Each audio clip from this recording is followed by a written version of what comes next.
Hey everybody, Dan here with Pain Free You. Today is actually January 1st, 2025. Happy New Year. Hope everybody's doing well. You had a happy, safe New Year's Eve. You didn't do anything crazy, or hopefully you did, but still ended up safe. Today's topic. What started symptoms may be very different from what keeps them going. All right, I want you to think about that. What started the symptoms may be very different from what keeps them going. So, this came out of a question that somebody posted up on, I don't know if it was a message sent to me or a comment. I think it was a comment. So, we'll get to that in a minute. I'm going to be reading a little bit. That's why I got my old, eyeglasses on. So, I should be getting my books later today, at least my first delivery of them. So excited. Come on, FedEx. All right. So, this person left a comment saying, speaking of dizziness, has anyone ever experienced what they call neck dizzy? No one seems to understand what they mean, and it's so frustrating. I'm not dizzy in the head, but feel off in the neck area, which causes me to feel unbalanced. I was injured by a chiropractor over 2 years ago when a neck adjustment went horribly wrong. My neck feels stuck at the cervical thoracic junction and completely out of whack. All my scans show extreme muscle tension, important to note, on the left side of the neck and upper back, and not much else. So I try so hard to believe that this is PDP or TMS, but I struggle with the moment I felt the adjustment go wrong and all the horrible pain, dizziness, jaw problems, tooth sensitivity, etc. that I've experienced since.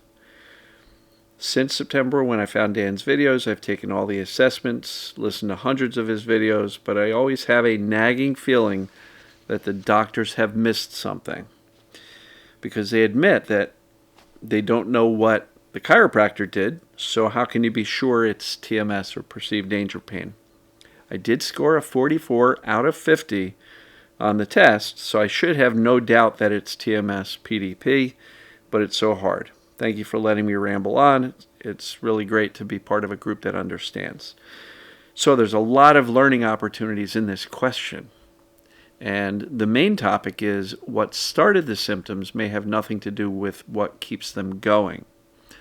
So, no doubt the symptoms started at the moment of that neck adjustment. Real injury, perceived danger, who knows, likely a real injury. Something got a little bit, tweaked. But the body heals. And currently, the medical scanning and tests are not showing anything except for tight muscles, right? So let's address the tight muscles. Tension is a protective mechanism. If the brain perceives I've been injured in the neck and I've got this thing wrong with me, the brain, in an effort to keep us safe, is going to tighten up the muscles so you can't move the neck too freely. Because if there's some damage, moving it too much might cause more damage, right? That's the logical position of the brain. Tension. I was tense, walking like a robot for well over a decade, right? That was just my brain protecting me from having a quote-unquote bad back. Never had a bad back.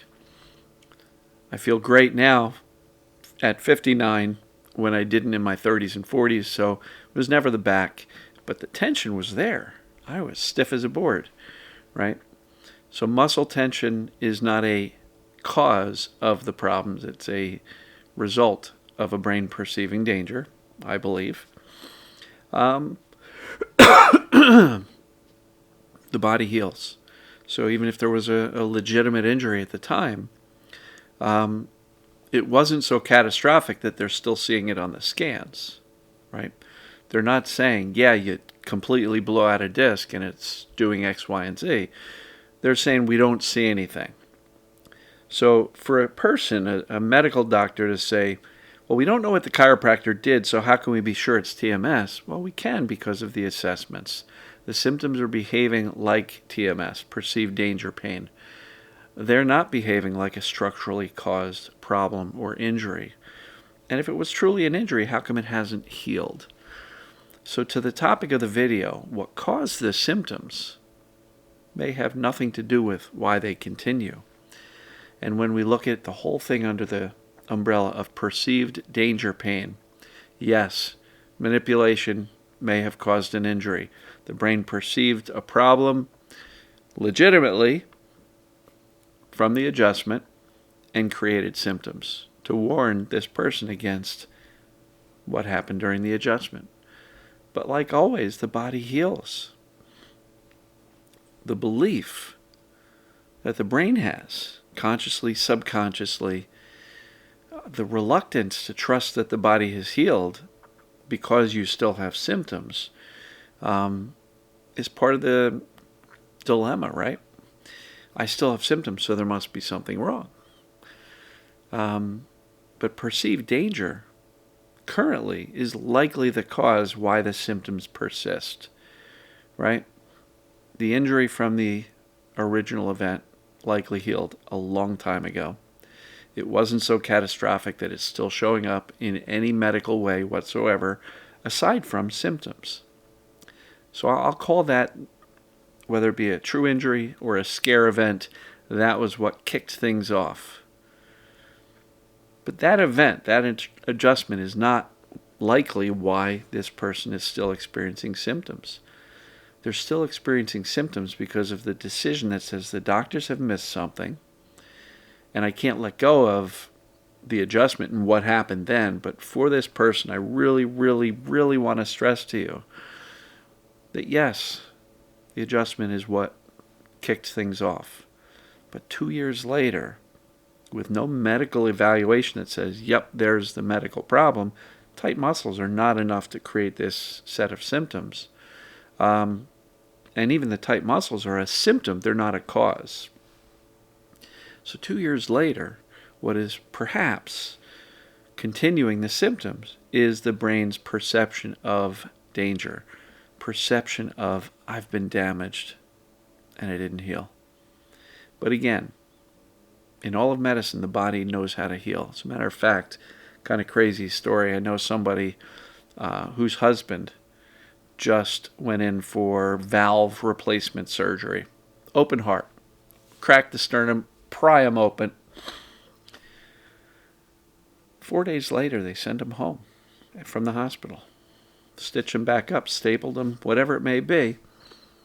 Patched him back up, sent him home. Yes, he does have some painkillers. But this goes on all the time. People will have such an invasive surgery like that and recover and not have long-lasting pain. So it's hard for me to believe that an adjustment, which doesn't show any evidence of damage still to this day, can be causing a whole host of symptoms 2 years later, when in fact they can crack somebody's chest open, pull the heart out, operate on it, replace a valve, put it all back together, send you home 4 days later, and about 6 weeks later, maybe 8 weeks, the pain's gone. The body heals, and that's a dramatic example of it. But why has this neck adjustment not healed? My contention is that it did, but the fear and the attention given to the symptoms, and then the belief that the doctors missed something, they can't find something, that perception of danger continues, and that may be very well the only reason why the symptoms continue. So for this person, my recommendations: medicine does not have an answer for you because they can't find anything to treat or fix. Tight muscles, maybe. Maybe they can do some stuff, right? I don't know. I'm sure there's some treatments that they could do, but none of which would work because I think the brain is creating the symptoms based on the perception of danger. So if medicine doesn't really have an answer for you, and it hasn't for 2 years, there's no downside in going all in on a mind-body perceived danger reason. Yes, it started with an adjustment, but why hasn't that healed? And so, to you, this person, please make a decision to say, I've got nothing to lose by committing to the decision that my body's better already and that this symptom continuing, or these symptoms continuing, is nothing more than the brain holding on to that perceived danger and deciding to let go of the doubt and the fear that the doctors missed something. Decide, commit to letting go of that doubt and the belief that the doctors missed something. That level of clarity may very well be why the mind-body work hasn't given you any results yet. Because it doesn't matter how good you do the mind-body work, how much you convey safety, if the foundation is not solid and the foundation says, I've got a body problem because the doctors missed something and because a chiropractor adjusted me and it went horribly wrong, the brain's not going to turn off pain or symptoms or tight muscles if it is convinced that the body's the problem, that the body's been damaged, and it still is. So, again, since medicine doesn't have an answer, what's the downside? I state that there's no downside to making a decision to start teaching your brain that you're already healed, that the body's actually okay, and this is just the echoes of the fear and the scare event.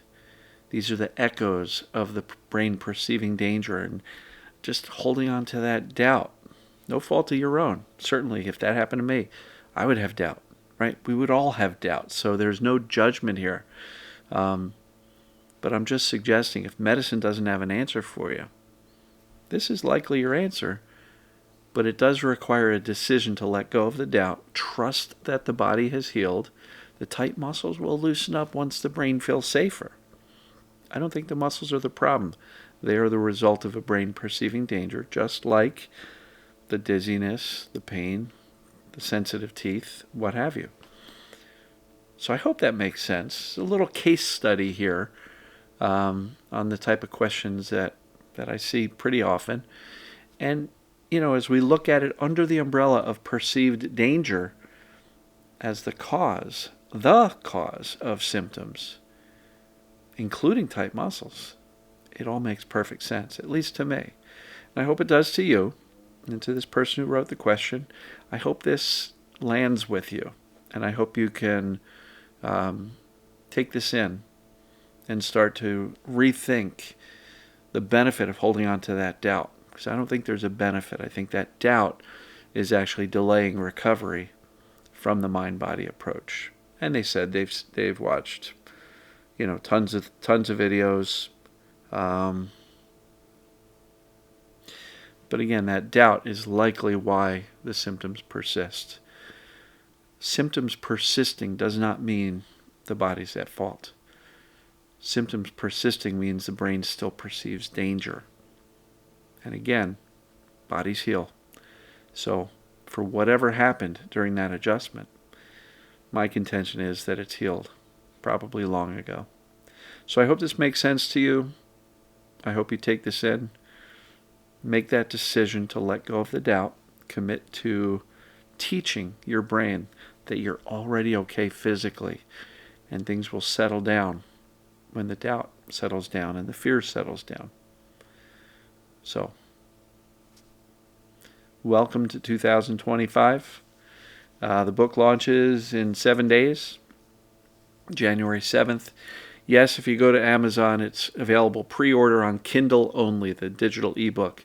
But paperback and the audio version will be available on the 7th. Audible may be a day or two later, depending upon Amazon's schedule and getting it posted and up to the site. Everything's already into Amazon, but they've got some scheduling things that we have to accommodate.